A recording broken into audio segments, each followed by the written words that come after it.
It has finally arrived after a long year waiting for this movie. A very long year. Interstellar has arrived. Christopher Nolan has been really big recently with his Dark Knight series of movies, and more recently Inception. He also did The Prestige, Insomnia, and Memento, which are all great thrillers and really worth watching. And now we have the space drama large budget extravaganza Interstellar. Is Interstellar better than the Dark Knight series? No, it's not. But is it better than Inception? No, it's not. However, it's not a bad film by any means. It's just a bit confused. Interstellar stars Matthew McConaughey as Coop, a farmer who works cornfields as corn is the only food left on a slowly dying Earth. He used to be a NASA pilot before crashing presumably and hasn't piloted since. He is joined by in the rest of the cast Anne Hathaway, Michael Caine, Jessica Chastain, Casey Affleck, and a special actor who I didn't know was in it until later on, and was a pleasant surprise. The acting overall is pretty great, especially McConaughey, who held up the movie extremely well. Then we have Jessica Chastain and Mackenzie Foy, who portrayed Murphy, who is Coop's daughter, as an adult and child respectively, and they were both really great. Foy had great connection with McConaughey when he's still on Earth at the beginning of the film, and Chastain plays an older, a wiser type Murph, who still holds on to the feeling that McConaughey is coming back. And these stories kind of run parallel later on the film. I won't spoil anything, but you'll see what I mean. And other roles that I've never heard of but were surprisingly great were Bill Irwin and Josh Stewart, who lent their voices to the robots Tars and Case respectively. And they were really great. Like, every time they were on, they had this kind of joy presence while they were on screen, and they were just really great talking to the actors as these weird mechanical robots. And although their design is really just wouldn't work at all, it's just impractical, it was just funny seeing them, and they had some really good lines. However, the rest of the acting is kind of passable. Casey Affleck playing Coop's son Tom when he's older is forgettable and didn't add anything to the character. He just kind of has a blank face and that's it. Says his lines, does it, see you later. Then we have Wes Bentley and David Gyasi playing astronauts Doyle and Romilly, and again, completely forgettable, unmemorable, expendable. You'll forget about them. Now, Interstellar looks fantastic. It's one of the best looking films this year. Personally, I reckon it looks better than Gravity. I think it's a better movie than Gravity. Personally, Gravity didn't appeal to me at all. It was kind of washed over.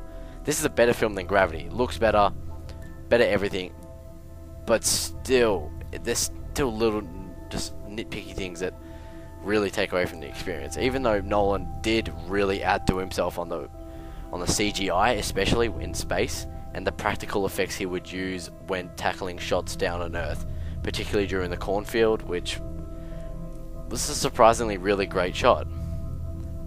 But the biggest problem that Interstellar needed to work on before it could have been released is the story.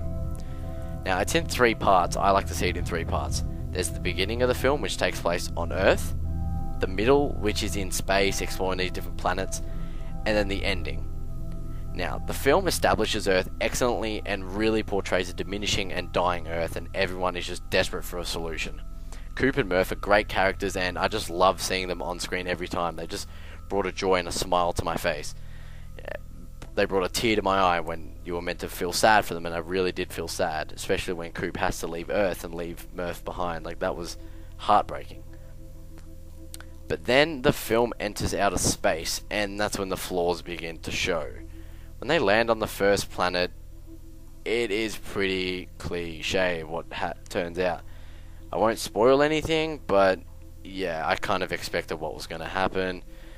And then the biggest problem began to walk through, with Anne Hathaway going on about how love transcends all dimensions.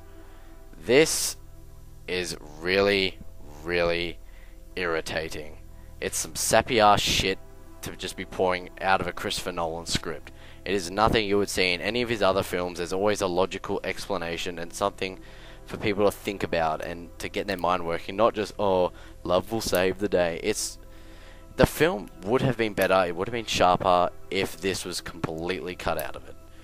Now, I don't, like, this may be a little bit of a spoiler, what I'm saying, but yeah, like, this is kind of what the subplot or the sub-theme of what Christopher Nolan is trying to get across. It's just not needed. It could just been cut out completely. There's scenes where McConaughey comes back from this planet and sees videos of his children as they've grown older due to the time dilation, and these are great. They're sad. This is the type of emotion that I expected to see from this type of film, with all this theoretical science behind it and all the gravitational pulls, and I'm not going to get into it, but that's sad. This is what I expected from it. But then it just comes back to love is the key to everything, blah blah blah blah blah, and it just ruins it. But after this, the film enters a second planet where, it should pick up from here, tense, exciting, but it's just dull and predictable again. And really, after it was done, I'm like, well, whatever. I didn't really, just brushed off my shoulder. These things aren't in other Nolan films. It's just frustrating that Nolan didn't reread his script and say to himself, if I cut this shit out, no one will care. But the film does pick up after this, and I did like the direction it took. I won't say what happens, but the way it goes about, it kind of appealed to me. It seemed like it worked. It was smart. It was good. And I will say a spoiler, so a spoiler is coming up, so if you don't want to read it, I'll suggest skipping ahead, maybe a couple seconds, because, yeah, this is a big spoiler, and it comes in 5, 4, 3, 2, 1, skip now. But the way older Murph just automatically knew that Coop was the ghost from her room at the beginning of the film was just bullshit. She whipped it out of nowhere, and what do you know, she was right.